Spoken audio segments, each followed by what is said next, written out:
Пайғамбар саллаллаху алейхи вассаламның дос жайлы көп хадистерін естиміз ғой біз. Мысалы, адам досының дінінде, бар бірақ біз бұған көп ойланған емеспіз. Қарасаңшы, Пайғамбар саллаллаху алейхи вассалам айтып жатыр. Не үшін дін жайлы айтып жатыр десе, дінді қосып жатыр десе, дін мынау дүниенің ғана кәсібі емес ол. Мынау дүниені ғана шешетін нәрсе емес. Дін сенің ақыретіңді де шешетін нәрсе. Қараңыз, дос таңдауда шатаспа деп жатыр да. Қараңыз ағайындар. Дос таңдаудың бізде мына түрлері бар. Бір достар бар, рас. Мынау дүниеде де, ақыретте де оның пайдасы жоқ. Не дінмен шаруасы жоқ, не басқамен шаруасы жоқ. Ақыретіңмен де шаруасы жоқ. Бір адамдар болады. Онымен мынау дүниеде дос болып та жарытпайсың, өйткені ол анау не дейді? Бір арзан күлкі ғана керек оған. Тапқанын айтыр, ішсе, жесе, арзан күлкі да. Жаңағы тек біреуді келе-келеумен айналысып. Енді ол ондай дос жоқ шығар, енді Құдай сақтасын. Бірақ жалпы егер болса деп отқан бірінші түрі мынау дүниеде де, ақыретте де пайдасы жоқ. Достың екінші түрі бар. Мынау дүниеде пайдасы бар, ақыретте пайдасы жоқ. Ол дінді түсінбейді ол адам. Ақырет, дін, намаз оған қызық емес. Бірақ мынау дүниеде кәсіппен айналысады, сауданы өлтіреді, бизнесті өлтіреді, әйтеуір бірге екіні қоссаң үш болатынын білетін адам. Біз именно осы досты іздейміз, жігіттер, байқайсыздар ма? Біз дос іздеген кезде кәсіптеріміз, кәсібіне қарай, қызметіне қарай, мамандығына қарай таңдай бастаймыз. Бар ма? Бірақ жігіттер, бұл дос шынымен де жақсылық қалып бармайды. Дүние үшін дос болғандар бар ма? Мынау дүниеде бір сіздің жақсы ішіп жеуіңізге ғана бір септігі тиіп қалар. Бірақ діні жоқ адам бар ғой, бәрібір. Қараңыз, үшінші дос бар. Бізге керегі осы ағайындар. Мынау дүниені де ойлайтын, ақыретінде ойлайтын адам. Пайғамбар саллаллаху алейхи вассалам қарасаңшы, дос жайлы не айтты?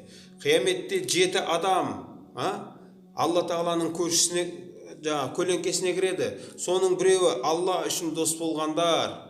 Дүние үшін емес, байлық үшін, атақ, мансап емес. Алла үшін дос болғандар. Ол қандай? Достық Құдайдан қорқатын. Рас. Алланың бұйрықтарын шамасы жеткенше орындайтын. Алланың қайтарғанынан қайтатын достар. Ағайындар, дүние үшін дос бол. Шынымен айтайын да, қараңызшы, кейбір мықты қызметтегі адамдардың өзі сіздің ақыретіңіздің талқанын шығарып жібереді. Естіткенімді айтайын мен. Мынау өзім сөйлесіп отырып сондай бүйтіп айтады бір жігіт. Амал жоқ, бір достарымыз бар, жиналасын, жұмыс келісе бастайсың. Амал жоқ, ішу керек болады дейді. Неге? Ішпесең ана жерде тірлік шешілмейді дейді. Ол ішеді, амал жоқ апарасында ішкізесің, сөйтіп барып тірлік шешесің. Мен айтамын да, одан да доссыз өтсейсің. Сен доссыз өтіп кете сал өйтіп. Шынымен ақылға салып қарасың ше, дәл содан гөр.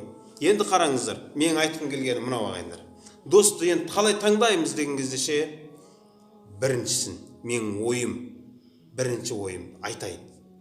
Дос таңдаған кезде бірінші, оның ата-анасына деген қарым-қатынасына қараңыз. Басқа нәрселерінен біріншісі, ата-анасына қарым-қатынасы қандай? Соған қараңыз. Біліп алыңыз, не бір жігіттер бар, ата-анасына қарамай кеткен, ата-анасын ренжітіп кеткен.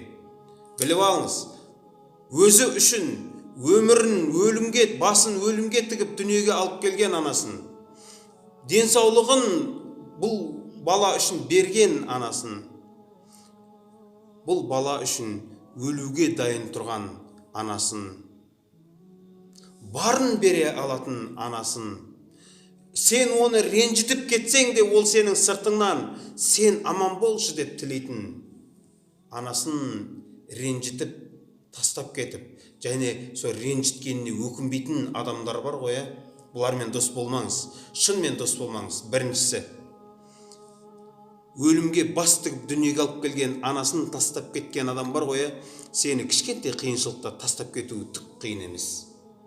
Қиын емес, оңай тастап кетеді. Екіншісі, шынымен ата-анасымен қарым-қатынасын үзгендерді бар ғой, алыстату керек. Неге? Ойлансын. ойлансын, өкінсін.